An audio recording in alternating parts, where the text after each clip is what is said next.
It seems like any server you join, the most popular class to pick is the medic. To many, this is frustrating, and often players call for restrictions to limit medics per team. The most common complaint I see is that people say that medics are harder to kill and will typically ignore objectives to go on killing sprees, while ignoring teamwork such as healing and reviving. While restricting class size may seem like a practical idea, myself and others feel that this is a server-killing move. It's hard to object to people wanting to play the game just to have fun, as well as restricting medics would also mean the rest of the team would be restricted to having health. First, I'm going to break down the 3 primary reasons why medics are so highly favored, and then present the solution I implemented on my server to make players more comfortable playing other classes, in order to prevent unrivaled medical dominance. I absolutely dominate the people at my office. I dominate them.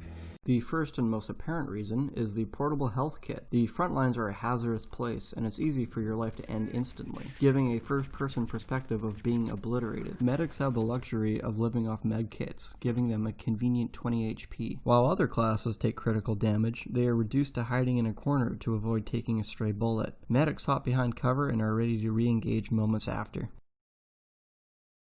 I did good in high school sports. I think I would have been one of Hitler's top soldiers. If it wasn't enough for medics to be portable stem cell vendors, they have higher max health as well as regeneration abilities. The other 4 classes have max healths between 115 and 135 typically, while medics range between 140 and 156. That's on average 25 HP more. And on top of that, medics have the special ability of health regeneration. Anytime medics drop below max health, they are giving 3 health points every second, so there really never is a time when they aren't recovering. You're such a physical beast, dude. You're such a physical, nasty beast. It's obvious revives are great for the wounded, but it also helps the reviver. When teammates are injected and gain spawn protection, an invisible box is created surrounding the revived teammate, frustratingly so. This allows for medics to reap the benefits of spawn protection, allowing for reloading, healing, and escaping. On most servers, medics spawn with a crazy amount of syringes, allowing for chain revives, making it possible to heal multiple downed teammates. What can make this game mechanic irritating is how hard it can be at times to kill downed players, sometimes taking 5 shots to giving medics ample opportunity to heal while wasting your ammo. So how do we fix the health gap? Many players point towards nerfing medics in one way or another, but I think the problem can be fixed without stat tampering. What I think the problem really comes down to is the maps. Take Oasis for example. Once the allies have secured the old city and blown the wall, the Axis begin to spawn at the garrison. Now when you think of the word garrison, you probably think of some kind of fort. There's probably food, supplies, Netflix, smoke some weed. Well, not in this fort, busted, there's nothing.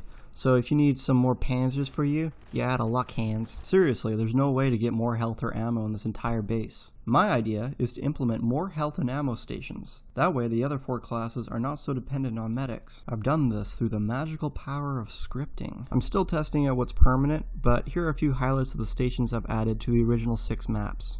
I'm sure I'll get critiqued by some of the competitive players, but this was done in order to keep the game fun. Besides, most medics are incompetent and barely even pay attention to you when you need it. I'm sure most of you can attest to that. Adding more health and ammo stations also removes the need for self-kills, which is quite convenient. Self-killing also kind of feels cheap, I guess, so this will allow you to continue your kill sprees. When I placed these resupply stations, I really wanted to keep in mind the offensive and defensive potential of these areas. I didn't want to put these stations in areas that would heavily favor one side over the other. Grenade spam on construction and objectives was a main concern I had.